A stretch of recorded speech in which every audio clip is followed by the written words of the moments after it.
Hey everybody, this is Shock. Thanks for tuning into the show. And before we begin, good idea to have a pen ready. We're going to go through a lot of information. This will be a 30-minute long show approximately, probably around 25 to 30 minutes. And let me give you a list of websites. As you know, I like to give you guys some free stuff. First of all, if you would like a free website or chat room, go to www.shockofnow.net. That's spelled www.shockawenow.net. I see about over 50 of you have already set up your own video chat conferencing room and your free website. Now, if you would like to subscribe to my videos, go to www.shockforever.com. That's also free.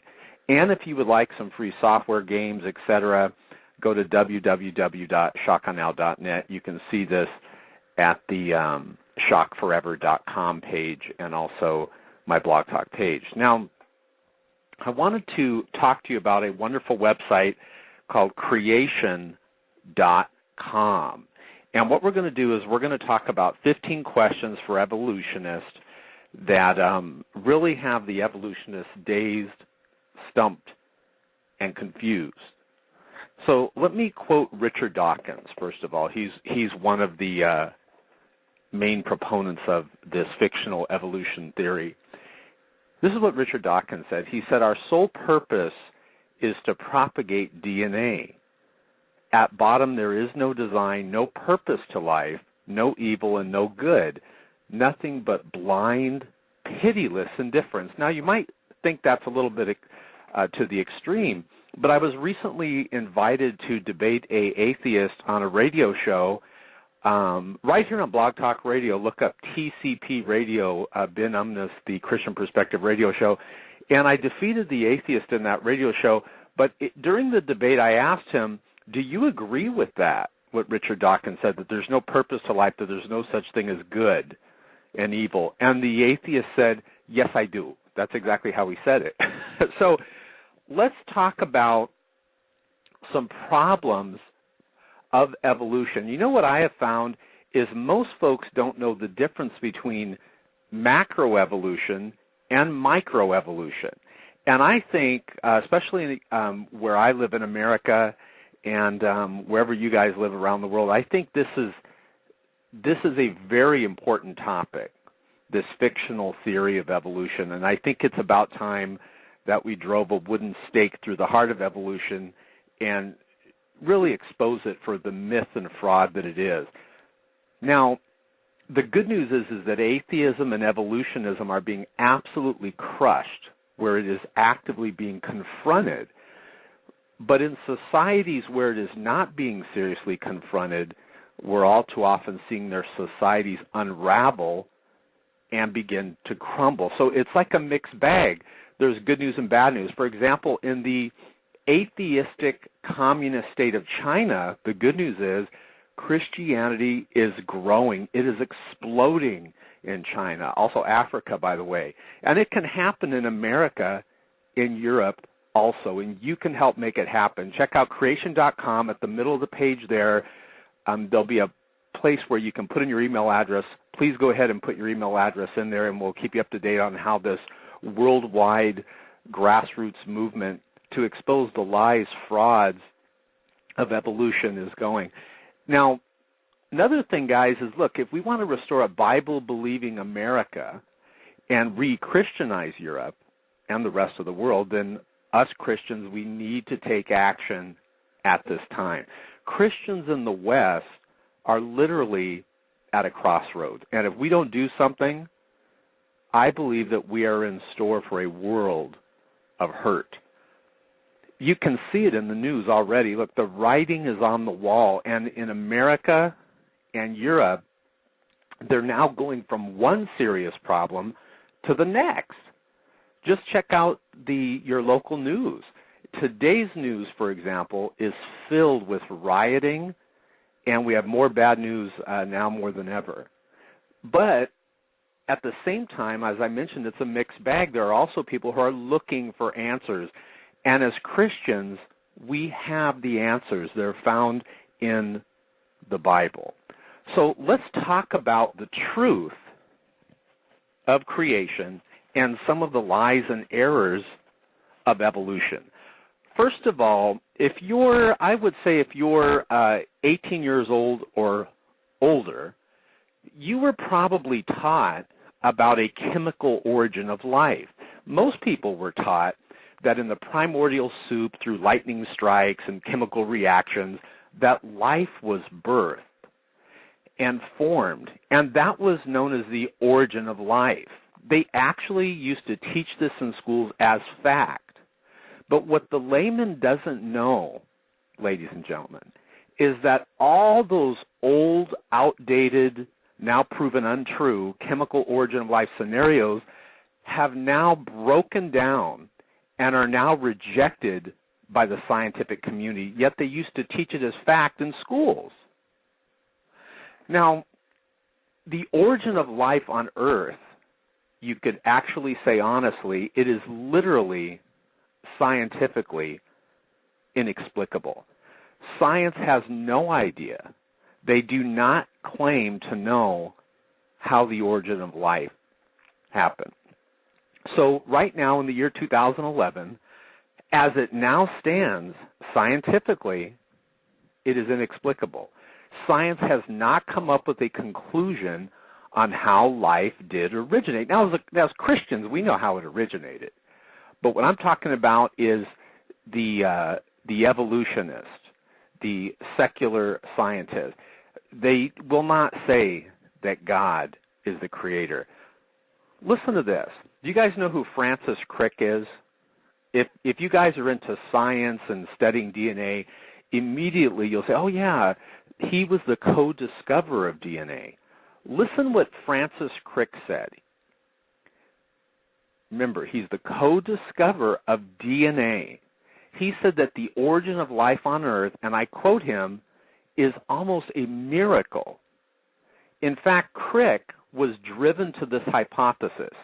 His hypothesis is that the origin of life was so improbable that he says it was probably seeded from some other planet elsewhere in the universe, and maybe it came here on meteorites, which I know, of course, is an unfalsifiable hypothesis.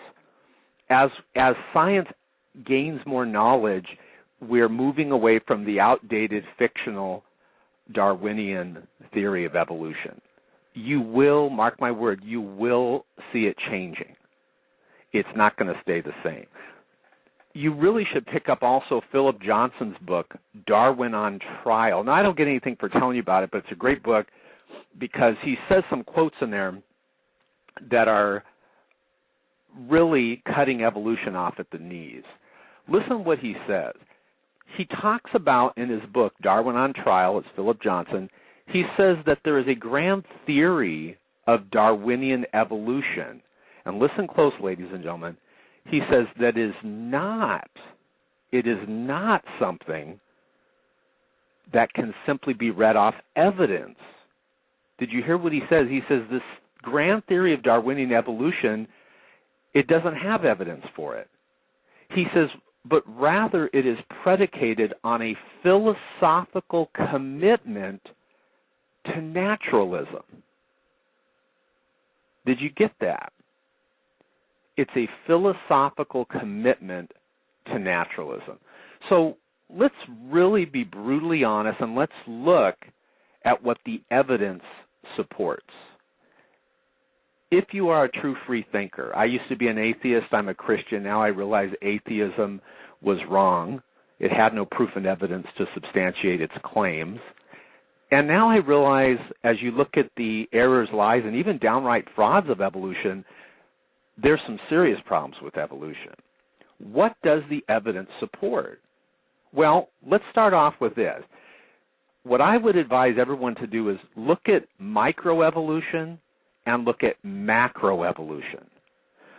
What the evidence supports is microevolution, which all that is God's creation. That is change within certain limits, how we have different types of horses. But they're all horses, different types of cats, they're all cats, different types of dogs, etc., they're all dogs. Change within certain limits. But everyone agrees with that. Even scripturally, the most fundamentalist conservative Christian clearly can agree with that. Scripture says that God created them after their own kind. My problem with evolution has nothing to do with my Christian beliefs. It has to do with science. The science has not proven that macroevolution is true. See, this grand Darwinian synthesis that Philip Johnson was talking about represents a huge leap, or what we would call an extrapolation, beyond what the evidence shows, from the evidence of microevolution, which everyone believes, to what is called macroevolution. This is what confuses people that are not educated on evolution. They'll look at microevolution, and then they'll say, well, evolution is true. Well, this is not accurate. Microevolution has been proven. Every single person agrees with that. There's no problem with that. All that is God's creation. But macroevolution has not been proven. What is macroevolution? Well, that is to say that all life evolved from a primordial ancestor through only naturalistic mechanisms. So how can we be sure that macroevolution is true or false? And is there evidence for it? Ladies and gentlemen, the problem is that the fossil evidence stands starkly against macroevolution. Go check out creation.com for proof and evidence of this. Now, Darwin answered this problem by saying, well, maybe these transitional animals all existed in the past. And his thought was eventually they may be discovered. He wasn't sure about it. However, the fact today in the year 2011, where we have better science, more tools than Darwin had, here's the sad fact for evolutionists. The sad fact for evolution is that paleontologists have unearthed a very good deal of fossil remains of extinct animals since Darwin even first published Origin of Species. And to the disappointment of evolutionists, ladies and gentlemen, these fossils have not been found. They have not found these transitional forms. Instead, what they have simply found are more distinct animals which have died off. Do you see the problem? See, if Darwinian evolution were true, there should be literally, listen, ladies and gentlemen, millions and millions and millions and millions of these transitional forms, these intermediates, but they are not found in the fossil records. For example, think for a moment. Think of all the intermediate forms that would have to exist in order for a bat and a whale to be descended from a common ancestor. Yet, ladies and gentlemen, we don't see Darwinian theory being correct. They are not there. They are nowhere.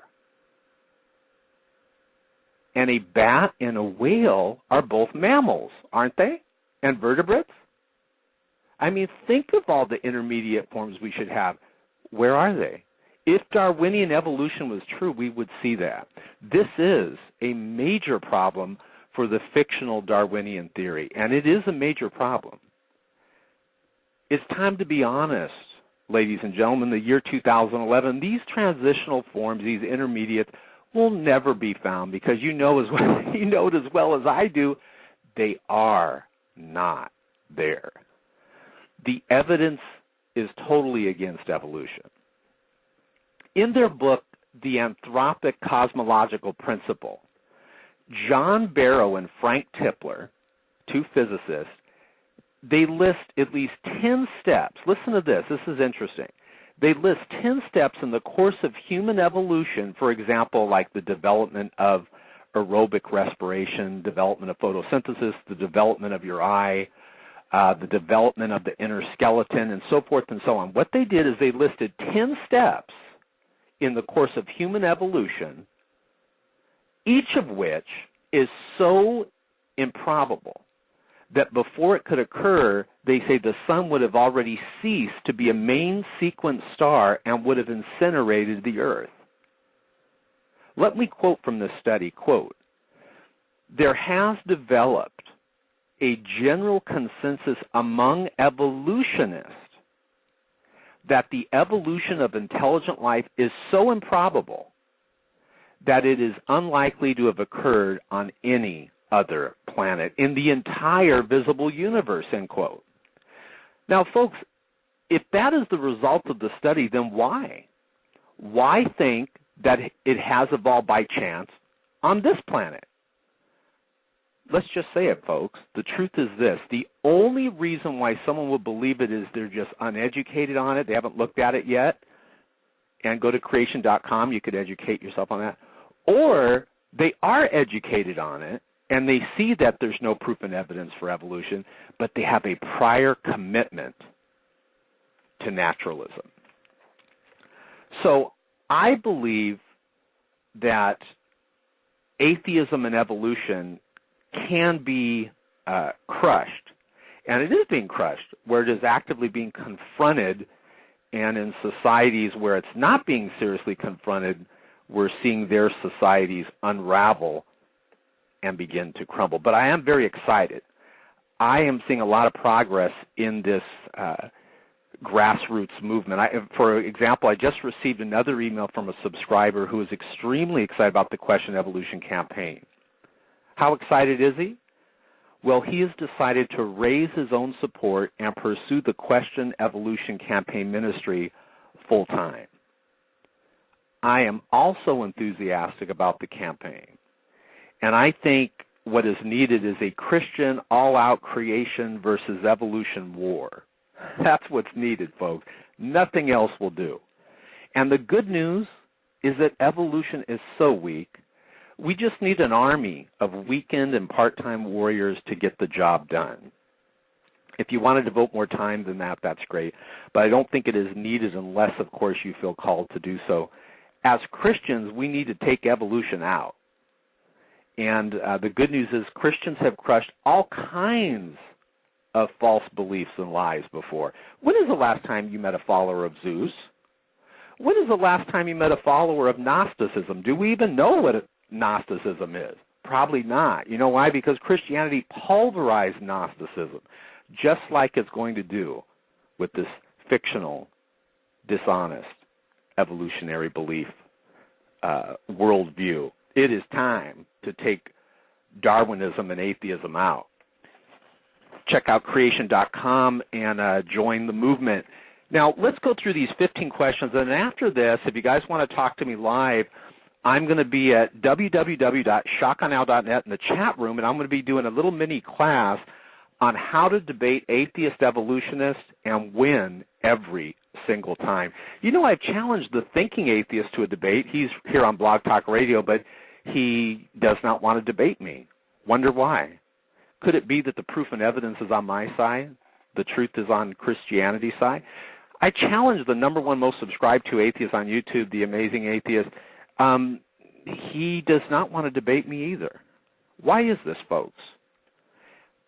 If you want to hear me in debate with an atheist and an evolutionist, go to ShockofGOD.net, www.ShockofGOD.net, and click Music Podcast, and you could see why the atheist evolutionists are like timid little bunnies and they don't want to debate. Let's go through these 15 questions. #1, how did life originate? See, we just talked about that, and scientists don't know. Well, some scientists do. They'll admit that God created. God was the originator. But if they're a naturalist, they have a predetermined worldview of naturalism, they don't really know. For example, evolutionist Professor Paul Davies, he admitted it. He said, quote, "Nobody knows how a mixture of lifeless chemicals just spontaneously organize themselves into the first living cell." Andrew Knoll, he's a professor of biology, Harvard, he said, quote, "We don't really know how life originated on this planet. Do you guys know that a minimal cell needs several hundred proteins? Even if every atom in the universe were an experiment with all the correct amino acids present for every possible molecular vibration in the supposed evolutionary age of the universe, not even one average-sized functional protein would form. So how did life with hundreds of proteins originate just by chemistry without intelligent design?" Even Francis Crick, the co-discoverer of DNA, says he talks about it being a miracle. Number 2 of the 15 questions that evolutionists cannot answer. How did the DNA code originate? Remember, Francis Crick was the co-discoverer of DNA. And this code is a sophisticated language system with letters and words where the meaning of the words are unrelated to the chemical properties of the letters. Just as the information on the computer screen that you're looking at, or pixels on a screen, are not properties of it. What other coding system has existed without intelligent design? How did the DNA coding system arise without it being created? Folks, chat with me at www.shockonow.net. Go into the chat room. I'm going to be giving a little mini class on how to debate an atheist evolutionist and defeat them every single time. I'm going to be doing it right after the show. Mutations. How could mutations, which are all they are, is accidental copying mistakes, how could mutations create the huge volumes of information in the DNA of living things? How could such errors create 3 billion letters of DNA information to change a microbe into a human, a microbiologist? Question 4. Oh, by the way, on mutations, here's another problem. How did a 32-component rotary motor like ATP synthase or robots like kinesin, how did they originate? This is the evolution atheist chance of the gaps. They always use that chance of the gaps. I just don't have enough blind faith to be an atheist evolutionist, folks. Let's go to question 4. Why is natural selection a principle that is recognized by creationists taught as evolution? Has nothing to do with it. They teach it as if it explains the origin of the diversity of life. Question 5. How did new biochemical pathways, which involve multiple enzymes working together in sequence, originate? Evolutionary biochemist Franklin Harold wrote, quote, "We must concede that there are presently, listen folks, no detailed Darwinian accounts of the evolution of any biochemical or cellular system, only wishful speculations." Question 6. Living things look like they were designed. So how do evolutionists know that they were not designed? Or is this just their predetermined view where they're just going to be a naturalist? Listen what Richard Dawkins said. He said, biology is the, I'll do my Richard Dawkins voice. Biology is the study of complicated things that have the appearance of having been designed with a purpose. That's what Richard Dawkins said. He admits that they have the appearance of being designed with a purpose. Remember Francis Crick, the co-discoverer of the double helix structure of DNA, he said, biologists must constantly keep in mind that what they see was not designed but rather evolved. Can you see these biologists in the lab? It's not designed, trying to convince themselves of it? That's sad. Question 7. How did multicellular life originate? This is another problem for evolutionists. How did cells adapted to individual survival learn to cooperate and specialize to create complex plants and animals? Question 8. How did sex originate? Asexual reproduction gives up to twice as much reproductive success for the same resources as sexual reproduction. So how could the latter ever gain enough advantage to be selected? And then this one's a serious problem, question 9. Why are the expected countless of millions of transitional fossils missing? There is no proof and evidence that evolution is accurate and correct, folks. Look, Darwin noted the problem, and it still remains. These evolutionary family trees and textbooks, you guys, they're based on imagination, not evidence. Harvard paleontologist Stephen Jay Gould wrote, quote, "The extreme rarity," notice what he says, the extreme rarity, not rarity, it's an extreme rarity of transitional forms in the fossil record persist as the trade secret of paleontology. And other evolutionist fossil experts also admit the problem. We're going to be going off the air in about 3 minutes. I'll see you guys at www.shockonow.net, ShockAweNOW.net. That's ShockAweNOW.net. Click chat, have your speakers on. I'll be there live. I'm going to be giving a class on how to debate an evolutionist and an atheist and win the debate every single time. Question 10. How do living fossils remain unchanged over supposed hundreds of millions of years if evolution has changed worms into humans in the same time frame? Question 11. How did blind chemistry create mind, intelligence, meaning, altruism, and morality? And question 12. And this one really drives me crazy. Why do evolutionists tell these just so stories? Why is evolutionary just so storytelling tolerated? What that means is they'll just say, oh, this is just the way it is, and they have no proof and evidence. Evolutionists use flexible storytelling to explain observations, but it's not based on proof and evidence. Question 13, where are the scientific breakthroughs due to evolution? There's none. Question 14. Science involves experimenting to figure out how things work. Well, evolution fails the scientific method because you have to see how they operate. And why is evolution? It's really just a theory about history. Why is it taught as operational science, as if it's the same as operational science? And question 15, why is evolution, which is really a religious idea, why is a fundamentally religious idea a dogmatic belief system that fails to explain the evidence taught in science classes? Ladies and gentlemen, you have the right to be angry about your children being lied to about evolution. You know, I talked to a lot of folks at ShockOnNow.net in the chat room, and we've even had atheists, agnostics, naturalists admit there is no proof and evidence that evolution is true. I'll see you guys at www.shockonow.net. I'm there right now. Also, don't forget to get your free chat room and free website at the top of the page. And please, if you care about truth and you care about the world around you, go to www.creation.com. Look in the middle of the page. You'll see a slot there. Put your email address there, and we'll keep you up to date on how this awesome, wonderful, glorious grassroots movement for truth is going. God bless you guys. I love you. This is Shock, and have a great week.